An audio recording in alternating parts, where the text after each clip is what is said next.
What is going on, guys? Welcome to your 46th HTML5 tutorial, and in this lesson we're going to be finishing up the program by first coding the start drag function. Now the start drag function is basically the function that's going to get fired off as soon as the user starts to drag their image. So let's go ahead and code that right now by using function start drag, and we're going to be passing it in, whoa, not a capital E, Haas, a lowercase e. Now I know I talked to you guys about events before, but let me expand on this a little bit. So this e parameter that I keep passing into our functions, it doesn't just, represent some cool letter that we want to throw around. It's actually short for event. Now, what is an event? An event is something that the user can do on your web page. For example, they can drag this image, so dragging is an event. They might be able to move their mouse around, so mouse move is an event. There are a bunch of these events that are built into JavaScript.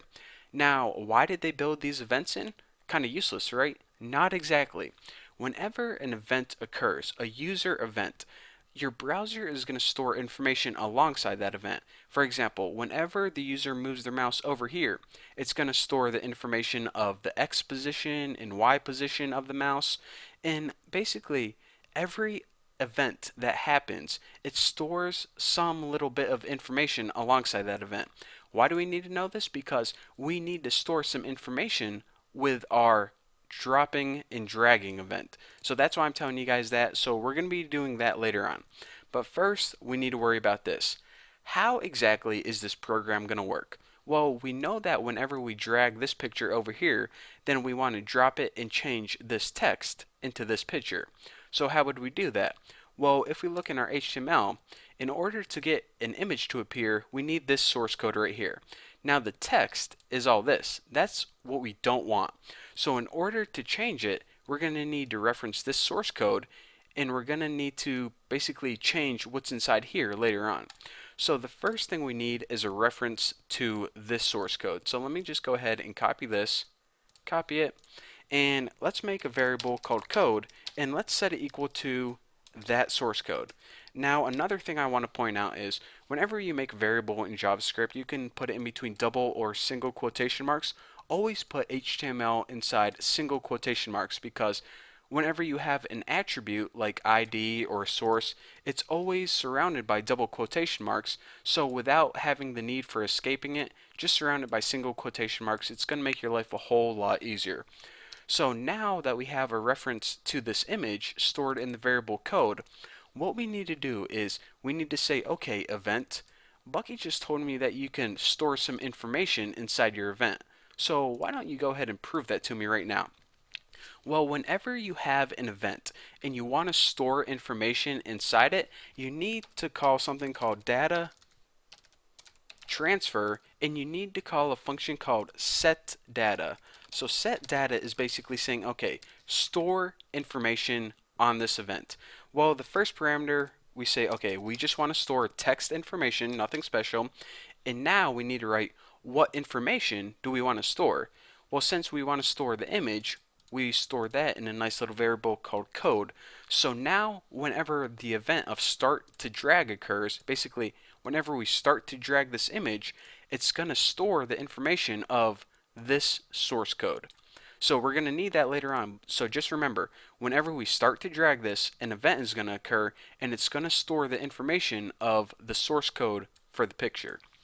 So now the only other function that we need to make is this dropped. So this basically occurs whenever you drop something and release it, like that. Whenever you drop it down in an area, this is what you want to occur. So make function, and it's called dropped, and of course this is going to take the same e parameter.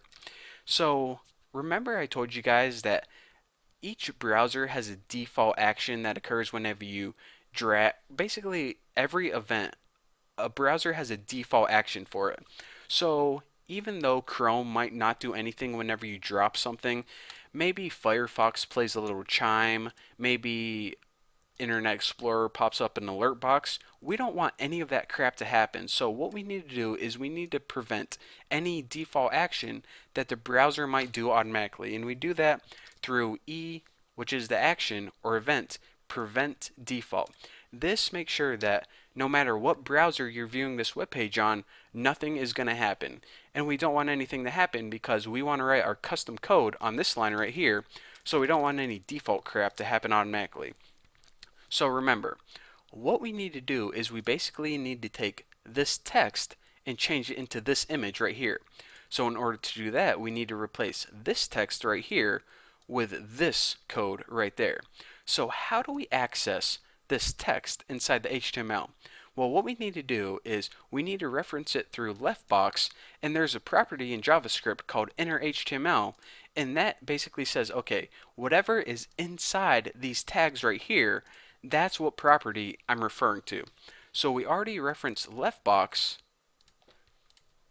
through that little variable right there, and the property to reference the inner HTML or the inner code of that is inner HTML, if you kind of guessed that. So basically what we're referencing through this property is all the stuff inside this box, which happens to be the text, "I dare you to drag an image in me." Now what we can do in order to change this into the image, we can just go ahead and copy this and paste it down here. But since we stored the information alongside that event, I'm showing you the proper way to do it. What you need to do is you need to actually grab, it looks a lot like this, but instead of setting the information, we already set the information that we want to store that event. So what we need to do is we just need to get it now. So the method for that, in case you couldn't guess, is get data. Basically get the information that we stored with that event, which was basically this right here. So get data takes one parameter. It's basically what type of data do you want to get, plain old text. And the reason you need to put this is kind of weird, but you can store and receive data in different types of ways. There's text, and then there's URL, and there's a bunch of different ways, but the majority of the time you just want to receive plain old text data. So basically what we're saying is this event is going to store this right here. So basically whenever we get the information, we're getting the code for the image.